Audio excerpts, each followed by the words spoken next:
हफीज हैदर है और मैं क्लिनिकल साइकोलॉजिस्ट हूँ। बात करते हैं OCD, ऑब्सेसिव कंपल्सिव डिसऑर्डर की। सोचें आती और हर इंसान जो है उन सोचों को जो है फेस कर रहा होता है, लेकिन कुछ ऐसे भी लोग होते हैं कि वो जो है इन सोचों से बाहर ही नहीं आते और फिर जो है वो खुद जो है इन सोचों में जो है मुलव्वस होकर परेशान होते और जो है फिर इस परेशानी की वजह से उनकी personal, social, occupational life disturb हो जाती है। अब होता क्या, एक आदमी है, उसको जो है वो प्रॉब्लम्स आ रही है और उसे पता है मैंने जो है इन प्रॉब्लम्स को कैसे टैकल करना है, और वो क्या करता है, डिफरेंट स्ट्रेटेजीज को यूज करता है और उन प्रॉब्लम का सोल्यूशन निकालने की कोशिश करता है। लेकिन जो शख्स जिसको सोची आती है, OCD का बीमार शख्स है, वो क्या करता है, वो उन सोचों को आने का मौका देता है। सोची आती रहती है, बार बार आती है और वो उनके सोल्यूशन को तो जो है वो निकाल रहा होता है, कोशिश करता है, स्ट्रगल करता है, लेकिन सही एक पाथ भी नहीं बना सकता कि मैंने जो है कैसे बचना इन सोचों से। जो सोचें आ रही है एंजाइटी पैदा कर रही है उस इंसान की जिंदगी के अंदर, तो उस एंजाइटी की वजह से उससे जो है कोई ना कोई रिएक्ट हो रहा है और जब कोई ऐसा रिएक्ट कर देता फिर जो है उसके पास जो है पछतावे की कुछ नहीं होता। तो ये जो लोग होते हैं जिनको OCD की बीमारी होती है, ये अपनी सोचों के जाल में खुद फंसे होते हैं। एक होता है ना, किसी इंसान को जो है किसी दूसरे, तीसरे या चौथे आदमी ने जो है परेशानी दी है और वो उस परेशानी की वजह से परेशान है,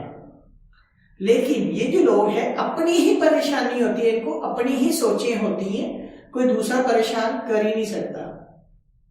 तो ये अपनी जो है सोचों की वजह से परेशान रहते हैं। अब ये करते क्या हैं, ये जो है अपनी इन सोचों से बचने के लिए किसी डॉक्टर के पास विजिट करते हैं कि भाई मुझे अद्वियात की जरूरत है, मैं अद्वियात खा लूंगा तो बेहतर हो जाऊंगा। सम टाइम वो हो भी जाते हैं, लेकिन कुछ ऐसे होते हैं कि उनको जो है मेडिसिन के साथ भी जो है कोई जरा सा भी जो है फर्क नहीं पड़ता और वो जो है अपनी सोचों की बीमारी से निकल ही नहीं पाते और फिर जो है बार बार डॉक्टर्स के पास विजिट करते रहते हैं, एक डॉक्टर के पास, दूसरे के पास, तीसरे के पास, मल्टीपल जो है वो डॉक्टर्स के पास जो है मल्टीपल टाइम्स के ऊपर विजिट कर रहे होते हैं, लेकिन सोचे हैं कि जान भी छोड़ दी। तो ये जो सोचे हैं अगर जो है कि जान नहीं छोड़ती तो इन लोगों को समझ जाना चाहिए कि मेरी अपनी जो है सोचे हैं और मैंने इन सोचों से खुद निकलना है। और मैंने कैसे निकलना है, किसी सेकंड या थर्ड पर्सन की हेल्प की वजह से, क्योंकि जब तक ये लोग जो है अपनी जो सोचे हैं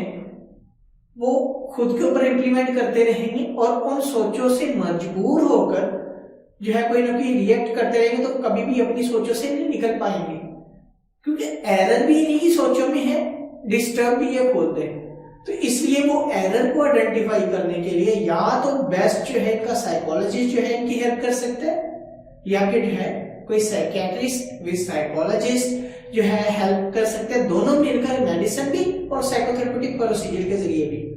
थर्ड ये कि इनकी फैमिली में जो है सपोर्टिव थेरेपी बहुत ज्यादा काम आती है, कि फैमिली काउंसलिंग बहुत ज्यादा जरूरी होती है ऐसे पेशेंट्स के लिए, और इसके साथ साथ जो है एविडेंस बेस्ड थेरेपी बहुत ज्यादा इफेक्टिव होती है ऐसे लोगों के लिए। तो ये जो लोग हैं इनको चाहिए कि ये अकेले जाके लड़ना जो है छोड़ दें, बार बार जो है जाएंगे तो फेलियर होकर ही वापस आएंगे, जीत नहीं पाएंगे। अगर जीतना चाहते हैं, शिकस्त देना चाहते हैं इन सोचों को, तो वो जो है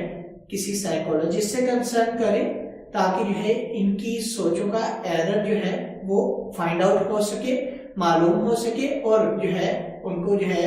बेहतर किया जा सके और उस एरर को जो है परमानेंटली जो है रिजॉल्व किया जाए, ताकि वो जो है एक अच्छी जिंदगी गुजार सके। अकेले ये कुछ नहीं कर सकते, अकेले जो है सिर्फ ये क्या कर सकते हैं, सोच सकते हैं। सोचे तो पहले ही आते हैं और जो है ये तब तक सोचते रहेंगे जब तक इनकी सांसें होंगी, तो बजाय इसके कि ये जो है आखिरी दम तक अपनी ही सोचों की वजह से परेशान रहे, इन्हें चाहिए कि वो जो है जल्द से जल्द किसी साइकोलॉजिस्ट से कांटेक्ट करें और वो जो है इसकी हेल्प आउट कर सके। तो अगर आप लोगों का कोई भी किसी भी किस्म का क्वेश्चन है, मुझे डायरेक्टली कमेंट बॉक्स में आप कमेंट कर सकते हैं। या मुझे व्हाट्सएप के ऊपर व्हाट्सएप कर सकते हैं। तो इंशाल्लाह मिलते हैं एक नई वीडियो के साथ। अपना बहुत सारा ख्याल रखिएगा।